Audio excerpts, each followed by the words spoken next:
Welcome to Atom Classes. Last lecture में मैंने आपको डायमेंशन एनालिसिस के बारे में पढ़ाया था। उसमें क्या था कि एक यूनिट से दूसरे यूनिट में कैसे कन्वर्ट करते हैं उसके बारे में बताया गया था। तो उसमें सबसे पहला क्या बताया था, यूनिट फैक्टर के बारे में बताया था।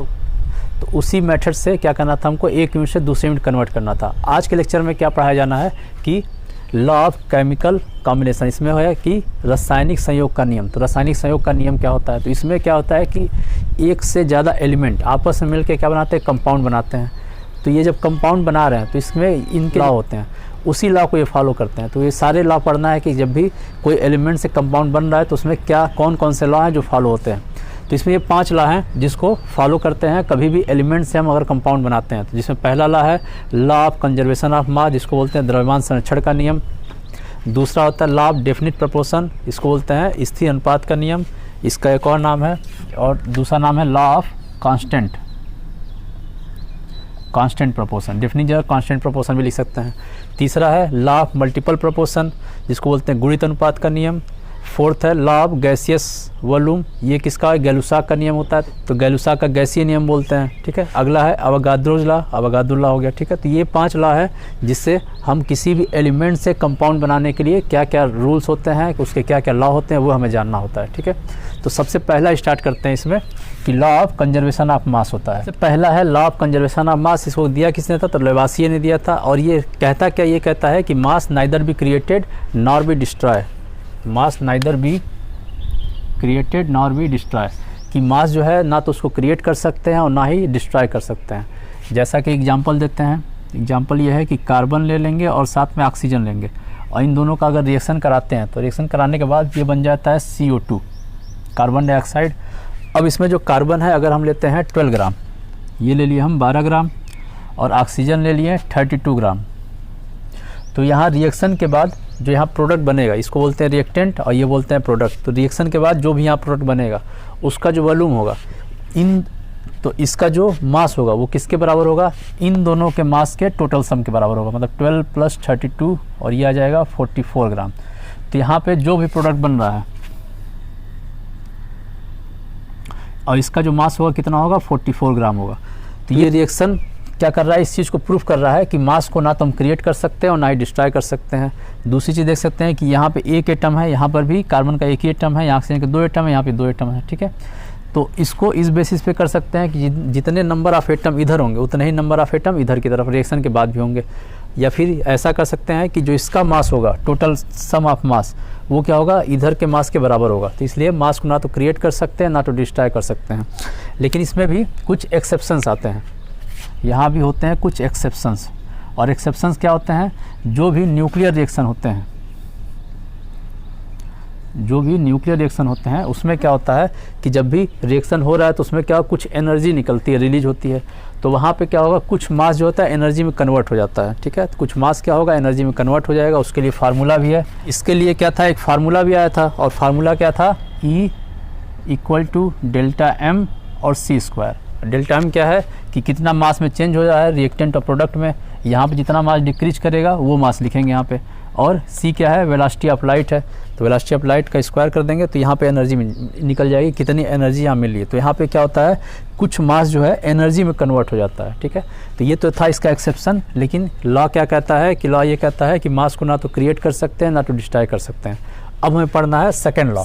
तो अब सेकंड जो लॉ है, सेकंड लॉ है लॉ ऑफ डेफिनिट प्रोपोर्शन, जिसको बोलते हैं स्थिर अनुपात का नियम। इसमें क्या करते हैं कि जब भी कोई भी कंपाउंड होता है, जैसे कि एग्जांपल लेते हैं CO2, कार्बन और ऑक्सीजन से कंपाउंड बना हुआ है, ठीक है। ये कंपाउंड किससे बना है, कार्बन और ऑक्सीजन से बना हुआ है। तो इसमें अगर हम कार्बन का और ऑक्सीजन का मास देखेंगे तो कार्बन का मास है 12 ग्राम और ऑक्सीजन का मास है 32 ग्राम। तो इसका अगर रेशियो निकालते हैं तो इसका रेशियो हो जाएगा, 4 से डिवाइड करते हैं तो हो जाएगा ये 3 और ये हो जाएगा 8। तो इसका जो रेशियो होगा वो होगा 3:8। किसी भी कंपाउंड को हम किसी भी सोर्स से अगर ऑब्टेन करते हैं तो उसमें क्या होगा, जो जिस एलिमेंट से वो बना होगा वो एलिमेंट जब भी वो कंबाइन करेंगे तो हमेशा क्या होगा, उनका जो रेशियो होगा हमेशा फिक्स होगा। जैसे एक और एग्जांपल आपको देते हैं, अगला एग्जांपल दे देते हैं वाटर का, H2O। तो H2O को हम कैसे ऑब्टेन कर सकते हैं, तो H2O को हम वापस क्या कर सकते हैं, एटमॉस्फेयर में H2O के वेपर मिलते हैं। उसके अलावा सी से हम ले सकते हैं, पॉन्ड से ले सकते हैं, RO है, RO से ले सकते हैं, ठीक है।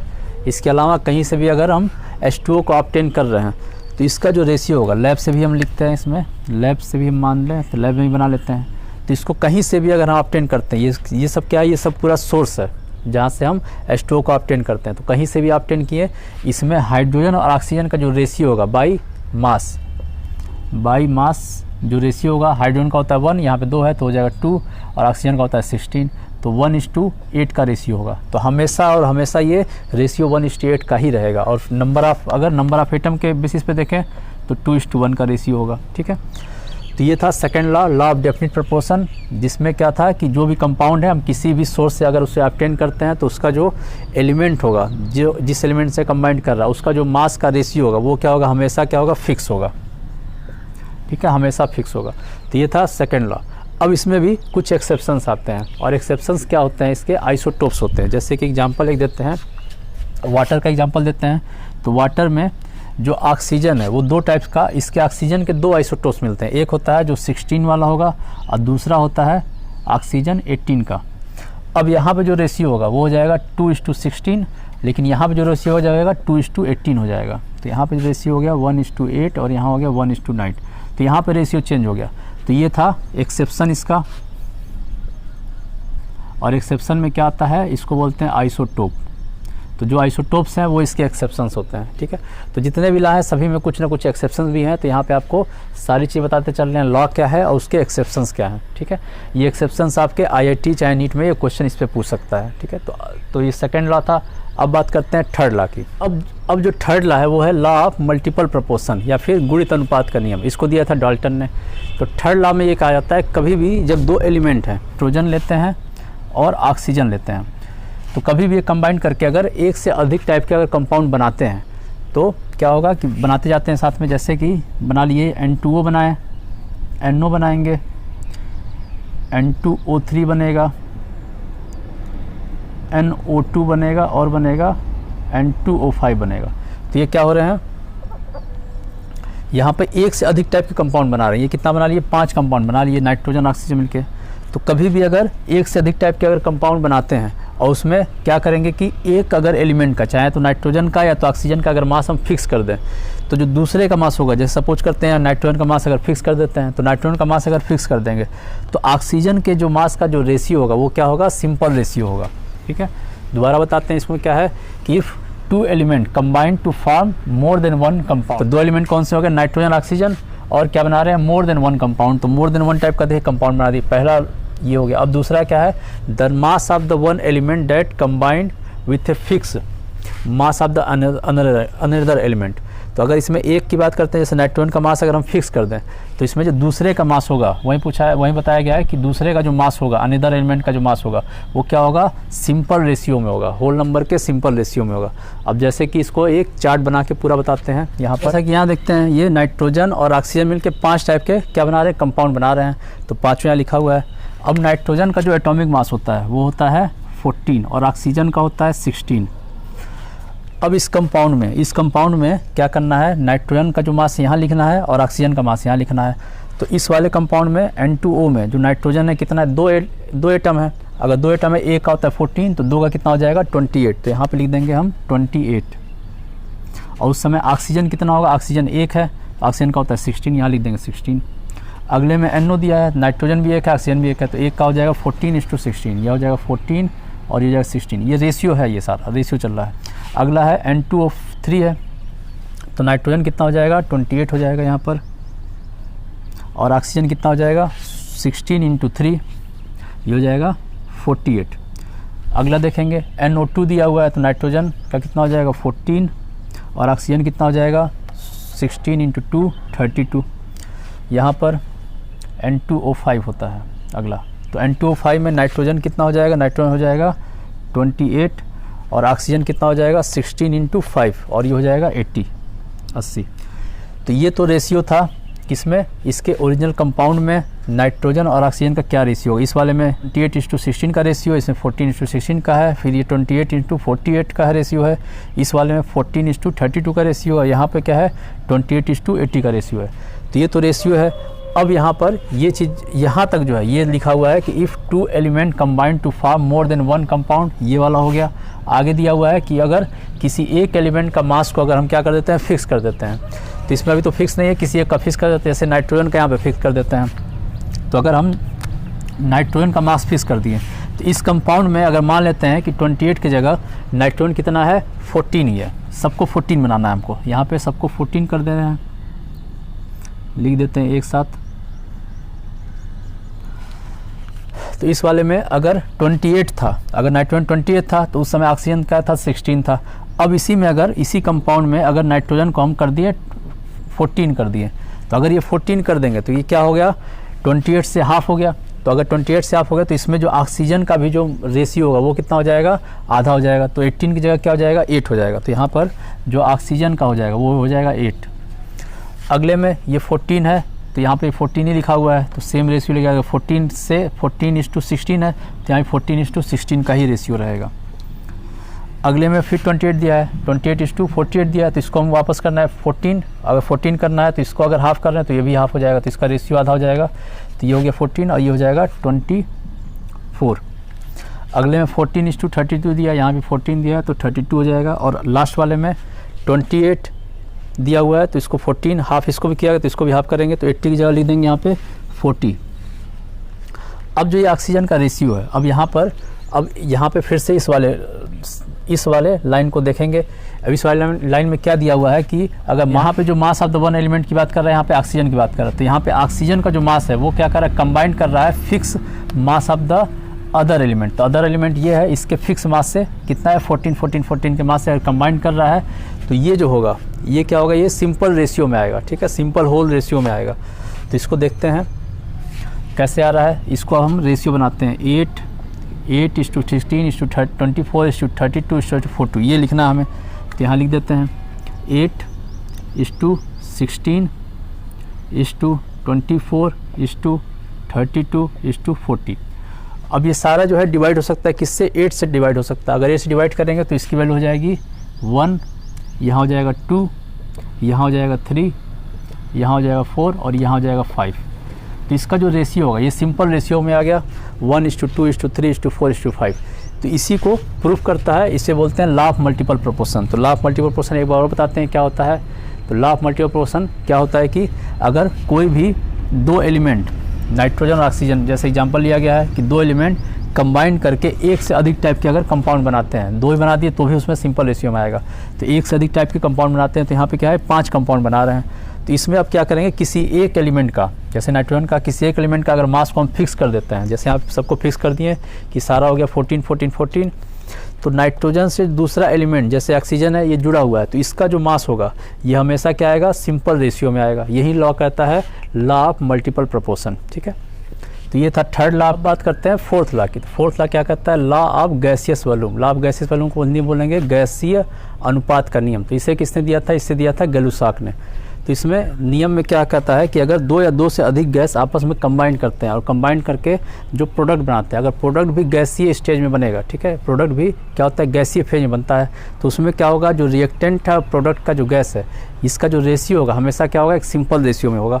तो वहीं लिखा हुआ है if two gas combined to give off third gas then the ratio of all gases is in simple ratio. जैसे इसका एग्जांपल देते हैं, जैसे H2 और साथ में N2, ये दोनों कंबाइन किया और कंबाइन करके बना लिया NH3। अब इसको हमको क्या करना है, बैलेंस करना है। तो बैलेंस करने के लिए यहाँ पे नाइट्रोजन 2 है तो यहाँ पे लिख देंगे 2, अब हाइड्रोजन हो गया यहाँ पे 6, यहाँ पे लिख देंगे 3। तो यहाँ पर ये भी गैसीय स्टेज में है, ये भी गैस है और ये प्रोडक्ट बना ये भी गैस है। तो कभी भी दो या दो से अधिक गैस आपस में कंबाइन करेंगे और कंबाइन करके जो प्रोडक्ट बनाएंगे वो भी अगर क्या हो, गैसीय फेज में हो, तो क्या होगा कि जो रिएक्टेंट है और जो प्रोडक्ट है इनका जो रेशियो होगा बाई वॉल्यूम वो क्या होगा, हमेशा सिंपल रेशियो में होगा। तो देखते हैं यहाँ पे, अब इसको ये है 3 और ये है 1 और ये है 2, तो इसका जो रेशियो है 3:1:2, ये क्या है, एक सिंपल रेशियो है, ठीक है, ये है सिंपल रेशियो, ठीक है, सिंपल रेशियो ऑफ वॉल्यूम। इसको वॉल्यूम भी लिखेंगे क्योंकि एक्चुअल में ये वॉल्यूम होता है, सिंपल रेशियो ऑफ वॉल्यूम, ठीक है। तो ये होता है आपका लॉ ऑफ गैसियस वॉल्यूम। तो लॉ ऑफ गैसियस वॉल्यूम फिर से बताते हैं। लॉ ऑफ गैसियस वॉल्यूम किसने दिया था? गै-लुसाक ने दिया था, इसीलिए इसको बोलते हैं गै-लुसाक का गैसीय नियम। तो गै-लुसाक्स लॉ ऑफ गैसीय वॉल्यूम ये भी बोलते हैं। अब इसमें क्या था कि अगर दो या दो से अधिक गैस आपस में कंबाइन करते हैं और कंबाइन करके क्या करते हैं, तीसरा भी अगर गैस बनाते हैं, तो इसमें जो रिएक्टेंट होगा, जो प्रोडक्ट होगा, या फिर जितने भी गैस होंगे उनका जो रेशियो होगा बाय वॉल्यूम क्या होगा, वो एक सिंपल रेशियो होगा। यही आपका फोर्थ लॉ है, लॉ ऑफ गैसियस वॉल्यूम। अब अगला जो लॉ है वो है अवोगाद्रो लॉ। इसे बोलते हैं अवोगाद्रो का नियम हिंदी में, और इसे किसने दिया था? अवोगाद्रो ने दिया था, इसलिए उन्हीं के नाम पे पड़ा है अवोगाद्रो लॉ। अब इसमें क्या करते हैं कि अगर दो गैस हैं, दो कंटेनर ले लिए और इसमें क्या भरा हुआ है? गैस भरा हुआ है। यहाँ पे भी वॉल्यूम भी है, यहाँ पे वॉल्यूम भी है, ठीक है। ये वॉल्यूम दोनों का सेम है और दोनों में क्या कर रहे हैं? अलग अलग गैसेज भर रहे हैं। मान लेते हैं यहाँ पर भर देते हैं H2 और यहाँ भर देते हैं O2, ऑक्सीजन गैस मान लिया गया कि भर दिया गया। तो यहाँ पे H2 हो गया, यहाँ पे O2 हो गया। अब जो है क्या करेंगे कि इसका अगर इन दोनों को अगर सेम टेम्परेचर पर रख देते हैं, सेम टेम्परेचर और प्रेशर पे रख देते हैं, ठीक है। सेम टेम्परेचर और प्रेशर पे दो गैसों को रखते हैं और उसका वॉल्यूम भी अगर सेम रहता है, तो इसके अंदर जो नंबर ऑफ मॉलिक्यूल्स है वो क्या होंगे? सेम होंगे। तो इसके भी नंबर ऑफ मॉलिक्यूल अगर n है तो इसके भी नंबर ऑफ मॉलिक्यूल n ही होंगे, ठीक है। तो यही था आपका अवोगाद्रो लॉ। अवोगाद्रो लॉ क्या कहता है? फिर से बताते हैं कि इक्वल वॉल्यूम ऑफ गैस, ये इक्वल वॉल्यूम है दोनों V और V, equal volume of gas at same temperature and pressure, temperature और प्रेशर सेम रख देते हैं, contain same number of molecule, number of molecule दोनों का सेम होगा। इसमें अगर 100 मॉलिक्यूल है तो यहाँ भी 100 मॉलिक्यूल ही होगा। तो सिंपल से कह सकते हैं कि अगर वॉल्यूम, टेम्परेचर और प्रेशर ये तीनों चीज़ अगर फिक्स है, अगर ये तीनों चीज़ अगर सेम है, फिक्स क्या है? सेम है। अगर क्या चीज़ है? वॉल्यूम, टेम्परेचर और प्रेशर, ये तीनों चीज़ अगर हम क्या कर देते हैं? सेम कर देते हैं। अगर सेम कर दिए तो दो डिफरेंट अगर गैस भी हो रहा है, ठीक है, दो अगर डिफरेंट गैस भी अगर होते हैं तो इसमें और इसमें जो नंबर ऑफ मॉलिक्यूल होगा वो क्या होगा? हमेशा सेम होगा। देन तो इसके लिख सकते हैं then number of molecule of different gases are same, ठीक है। तो इसमें क्या है कि अगर वॉल्यूम, टेम्परेचर और प्रेशर ये तीनों चीज़ें क्या कर सकता है? अगर सेम कर देते हैं तो दो अगर अलग अलग गैस भी हैं तो उनका जो नंबर ऑफ मॉलिक्यूल होगा वो सेम होगा। इसमें अगर 100 है तो इसमें भी 100 होगा। तो ये था आपका 5वां रूल। तो ये 5 जो है लॉ ऑफ केमिकल कॉम्बिनेशन है और इससे रिलेटेड क्वेश्चन पूछता है। सबसे इंपॉर्टेंट इसमें अवोगाद्रो लॉ, इस पर आपको आगे बहुत सारे न्यूमेरिकल भी मिलेंगे, आगे आपको कराए भी जाएंगे, ठीक है। तो आज के लिए सिर्फ इतना। नेक्स्ट टॉपिक में आपको इसके आगे के चैप्टर पढ़ाए जाएंगे।